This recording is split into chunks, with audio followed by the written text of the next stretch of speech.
ഈ പിന്നീട് എവിക്ഷൻ അനുമോളുടെ പി ആറിന് വ്യക്തമായിട്ട് കാണിക്കുന്ന രീതിയിലാണല്ലോ. അതായത് അനുമോളുടെ പി ആറിനെ പറ്റി ഞാൻ പറഞ്ഞതുകൊണ്ട് ഞാൻ നിൽക്കേണ്ടതാണ് എന്റെ കോൺഫിഡൻസ്. പക്ഷേ ആൾക്കാരുടെ തീരുമാനമല്ലേ, പിന്നെ എന്താണ് പുറത്ത് വന്നിരിക്കുന്നത് എന്താണ് വരാത്തതൊന്നും എനിക്കറിയില്ല. ഡിപ്പെൻഡ് ഓൺ ഔട്ട് അനുസരിച്ചിട്ടായിരിക്കും. ഈ പിന്നീട് എവിക്ഷൻ അനുമോളുടെ പി ആറിന് വ്യക്തമായിട്ട് കാണിക്കുന്ന രീതിയിലാണല്ലോ. അതായത് അനുമോളുടെ പി ആറിനെ പറ്റി ഞാൻ പറഞ്ഞതുകൊണ്ട് ഞാൻ അങ്ങനെ പി ആറിന് ചെയ്യാൻ പറ്റും നിങ്ങൾക്ക് തോന്നുന്നുണ്ടോ? അല്ല, അത് ഭയങ്കരമായിട്ട് ഇമ്പാക്ട് ഉണ്ടായ പോലെ തോന്നുന്നുണ്ട്. എനിക്കങ്ങനെ അറിയില്ല. അത് അത്രയും വലിയ പി ആർ ആണോ പുറത്തിനി അതിന്റെ അപ്പുറം കൊടുത്തിട്ടുണ്ടോ, അതിന്റെ കുറവാണോ കൊടുത്തിരിക്കുന്നത്, അതിനെപ്പറ്റി ഒന്നും എനിക്കറിയില്ല. അങ്ങനെ ഞാൻ വിശ്വസിക്കുന്നില്ല. അനുമോളുടെ പി ആർ വർക്ക് ഉണ്ടെന്ന് ജനങ്ങൾക്ക് വ്യക്തമാക്കി കൊടുത്തത് ബിന്നിയായിരുന്നു, ബിഗ് ബോസിന്റെ അകത്ത് തന്നെ. അത് പുറത്തല്ല, എനിക്കത് തെറ്റിദ്ധാരണ തോന്നുന്നു. പലരും പറഞ്ഞിട്ടുണ്ട്.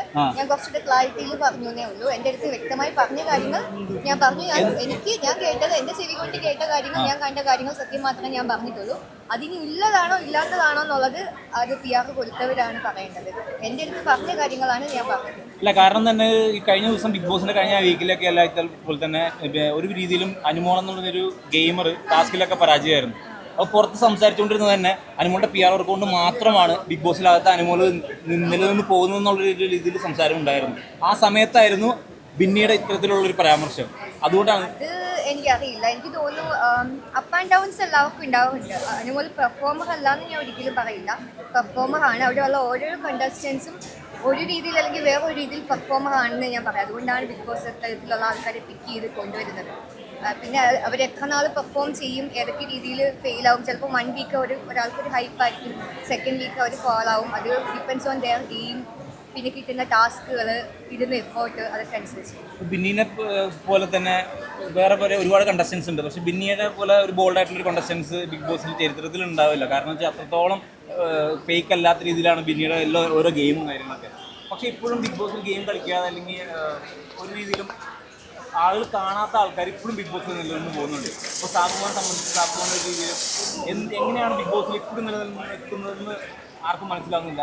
അതൊക്കെ കാണുമ്പോൾ എന്താ ബിന്നിക്ക് തോന്നുന്നത്? സാബുമാനെ കുറിച്ചിട്ട് മാത്രമല്ല ഞാൻ പറയുന്നത്. സേഫ് ഗെയിമേഴ്സ് എല്ലാ തവണയും ഉണ്ടാവാറുണ്ട്. ചില പീരീഡ് ഓഫ് ടൈമിൽ സേഫ് ഗെയിമേഴ്സ് ആയിട്ട് ഇരുന്നിട്ട് പെട്ടെന്ന് അവർ സ്ട്രാറ്റജി ചേഞ്ച് ആയി നന്നായിട്ട് കളിക്കുന്നവരുണ്ട്. ചിലർ ആദ്യം കളിച്ചിട്ട് സേഫ് ഗെയിമേഴ്സ് ആവുന്നവരുണ്ട്. അതിൻ്റെ ഉള്ളിൽ പോയാലേ ആ ഒരു ഇത് പറയാൻ പറ്റും. പുറത്തുനിന്ന് കാണുമ്പം അങ്ങനെ തോന്നാം. സാബുമാൻ പ്രത്യക്ഷത്തിൽ ഒന്നും ചെയ്തില്ലെങ്കിലും ചിലപ്പോൾ അവൻ്റെ ചിരിയും അവൻ്റെ ആക്ഷൻസും ഇഷ്ടപ്പെടുന്നവരുണ്ടാവാം. ഈ സത്യങ്ങൾ വിളിച്ച് പറയുന്നതാണ് ഈ ബിഗ് ബോസ് പെട്ടെന്ന് പുറത്തു വെക്കുന്നത്. അങ്ങനെ ബിഗ് ബോസ് എന്നെ പുറത്തു വിട്ടതാണോ ആൾക്കാർ എന്നെ പുറത്തേക്ക് വിട്ടതാണോ എന്നൊന്നും എനിക്കറിയില്ല. പക്ഷെ ഞാൻ കണ്ടതും കേട്ടതുമായിട്ടുള്ള സത്യങ്ങൾ മാത്രമേ ഞാൻ പറഞ്ഞിട്ടുള്ളൂ. കേൾക്കാത്ത കാര്യങ്ങൾ, അഭ്യൂഹങ്ങൾ വെച്ചിട്ട് ഞാൻ സംസാരിക്കാറില്ല. അതിൽ ഞാൻ എക്സ്പീരിയൻസ് ചെയ്തതും എൻ്റെ കൂടെ നിന്ന് അത്രയും കണ്ടസ്റ്റൻസിനെ പറ്റി ഞാൻ മനസ്സിലാക്കിയ കാര്യങ്ങളുമാണ് ഞാൻ ഓരോ തവണയും പറയുന്നത്. എനിക്ക് തോന്നുന്നു സത്യങ്ങൾ പറയാം. അപ്പോൾ ഈ സത്യങ്ങൾ പറയാതിരിക്കുന്നതായിരിക്കും നല്ലതെന്ന് എനിക്ക്. ഈ സത്യം പറയുമ്പോൾ പുറത്ത് വരുമ്പോൾ നെഗറ്റീവ് വന്നത് ഭയങ്കരമായിട്ട് സത്യം പറയുന്നവർ എല്ലാവർക്കും കുറച്ച് പേടിയല്ലേ. എനിക്ക് തോന്നുന്നു അങ്ങനെ ചില പേടികളൊക്കെ തട്ടിയിട്ടുണ്ടാവാം. ഇപ്പോൾ ടോപ്പ് 5 ബിന്നിയുടെ രീതിയിൽ ആരും ടോപ്പ് 5 ബിഗ് ബോസിൽ ആരൊക്കെ ഉണ്ടാവും?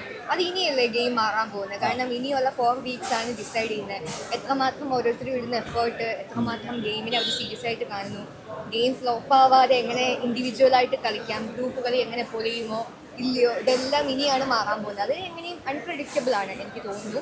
പിന്നെ ഇപ്പം ലീഡായിട്ട് നിൽക്കുന്ന കുറച്ച് പേര്, അതായത് എൻ്റെ കാൽക്കുലേഷൻ പുറത്ത് എന്താണെന്നുള്ളത് എനിക്കറിയില്ല. എൻ്റെ മനസ്സിൽ കുറച്ച് ആൾക്കാർ വരണം എന്ന് ഞാൻ ആഗ്രഹിക്കാറുണ്ട്. പക്ഷേ അത് നടക്കണം എന്ന് നിർബന്ധമില്ലല്ലോ. ഇറ്റ്സ് എ ഗെയിം അല്ലേ, മൈൻഡ് ഗെയിം. ബിന്നിനെ സംബന്ധിച്ച് ബിഗ് ബോസിൽ ബിന്നിക്ക് ഏറ്റവും കൂടുതൽ കണക്ട് ആയ ഒരു വ്യക്തി ആരായിരിക്കും? നെവിനാണ്. എന്തുകൊണ്ടാണ്? നെവിൻ എന്താ പറയുക, നമുക്ക് ചിലർക്ക് ചായ ഭയങ്കര അഡിക്റ്റാണ്. 2 നേരം കുടിച്ചില്ലെങ്കിൽ മിസ്സാവുന്ന പോലെ. നെവിൻ അവിടെ ഇല്ലെങ്കിൽ എന്തോ ഒരു കുറവാണ്. അത് നെവിൻ്റെ ഒരു എനർജി, നെവിൻ്റെ ഒരു funny way of talking, entertainment, അവൻ്റെ ഒരു വേ ഓഫ് അതൊരു ഡിഫറെൻ്റ് ആണ്. അത് ബാക്കിയുള്ളവരുടെ എല്ലാവരെക്കാട്ടിലും ഭയങ്കരമായിട്ട് ബൂസ്റ്റ് ചെയ്ത് നിൽക്കുന്ന ഒരു സാധനമാണ്. ഇപ്പം ഇത്ര ദിവസം നിന്നതിൽ ഭയങ്കര ഡിസ്റ്റർബ്ഡ് തോന്നിയ ഒരു പേഴ്സൺ ആരായിരിക്കാം?